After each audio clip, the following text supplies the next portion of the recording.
Good afternoon, hello, welcome to the TriathlonDan YouTube channel. How on earth am I supposed to follow the last couple of weeks' videos?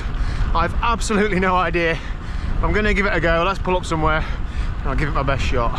So I'm probably going to make a few mistakes in this video. First one is not writing a script. The second one is definitely this. I let my bike up against this, what I thought was a electric fence that's off. If you listen closely. That's definitely on, isn't it? I'm going to enjoy pulling my bike off at the opportune moment. So firstly, what is next? Well, for James, I don't really know. I'd imagine for the next couple of weeks he's not doing a great deal. Washing his car, doing some housework, cooking, etc. I'm probably going to see him this weekend to retrieve things I've lent him, things I've left at his accidentally, all those sorts of things. So I look forward to checking in with him. I'm also looking forward to seeing what he thinks of the videos because, of course, he hasn't seen any of them because he's been too busy doing an Ironman a day for 10 days. I'm going to say some thank yous, but I'm conscious that I'm probably going to miss somebody or some people off of this, so please don't feel bad if you contribute to this thing in any way and I've missed you off this list. I have no script, this is just from the top of my head and there's not much space in there. Firstly, James, he did not need to let me come along and video him for 10 days doing this Deca. It was incredibly stressful and like a tough physical challenge as it was. Me coming in with the camera is probably another stress for him, and it did definitely cause a little bit of stress at a couple of points during the week. So I'm incredibly grateful for him for allowing me to share his story and to give him that platform. It's definitely more for me than it is for him, I think, and I'm just so grateful to him. I like to think my channel is more than just me. I try and always cover people I know's challenges. I think it adds to it, and I think that sort of sets this channel apart from a lot of other ones. It isn't just about me. So thank you very much, James. I really appreciate it. Secondly, support crew, anybody who supported it anyway. We had people come up just to like put gazebos up, just to come and do the first day or two. People dropped in and out based on other life commitments, but the levels of support, not at any point did anybody say, oh, I don't want to do that, oh, I'm too tired, or everybody had an incredible work ethic. There's a lot of things we're going to discuss in this like post-race documentary thing, but it was an absolute whirlwind. But genuinely, I know James wouldn't have got through it without the support crew, but me included, some of the support crew wouldn't have got through it without some of the other support crew. So there were companies you've seen on the intro and outro clip. There's like 11 companies that have all supported James, either with money or for fundraising, or with kit, or with their time and expertise. Some little, some large, all of them absolutely key to James actually finishing this event. So thanks to those. And then thirdly and finally, and most importantly in my opinion, is you guys. You guys have made this absolutely worthwhile doing. I saw a few comments throughout the event saying, oh, I wasn't going to watch this, or I'm surprised at how good this is, I'm surprised at how interesting it is.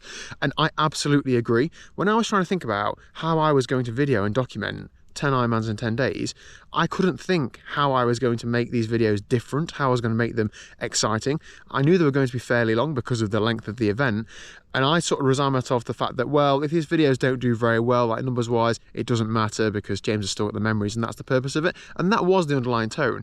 But to see that they've done so well and people have enjoyed them so much has just put the icing on the cake. Honestly, it has blown me away. And it's also blown me away with the fundraising. I think we're just over £12,000 now, and James has got an extensive network. He's very good, as you can tell, at convincing people to part with their money for a good cause. But I've seen so many names that I see on these videos in the comment sections, so many people who've said that they've seen the videos and therefore then donated. Basically, I know that that has been game changing. I'm so grateful to you guys, giving a little amount, giving a lot, telling people about it, sharing posts, all those things really, really help. And genuinely, James is so grateful. The fundraising far surpassed our expectations. We didn't have control over the target that kept changing. It was the council that was doing that. I mean, I couldn't get in touch with the person who ran the Just Giving. However, we set out to raise £5,000, and at the time of me recording this, we're on like 12 and a bit, which is absolutely crazy. It's going to make an actual difference to youth activities in Alfreton. And I'm going to do my best job in documenting it as well. So we're going to go along to a few of the things that are running and a few of the things that are being created over the next few months as they are developed. Thanks to Liz, my other half. I know she came for the last couple of days of the Deca. She had been at home for the previous 8 days without me. That would probably actually be better for her than when I'm there, but you know, she's let me go away for over a week, use like a couple of weeks of annual leave where we can't then go on holiday for, and all these things. I'm so grateful to her for not moaning once that I wasn't there.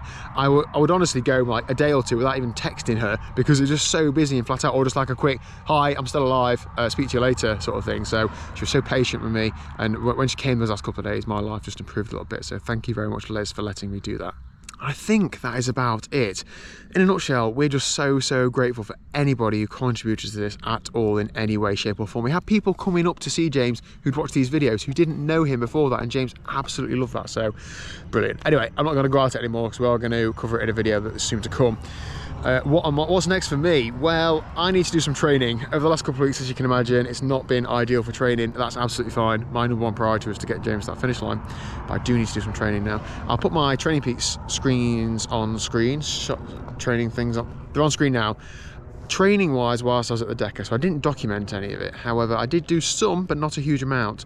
In the first week, I think I did about 6 hours of training. I think I did 1 or 2 steady bike rides, like 1 hour, say steady, like, you know, random efforts.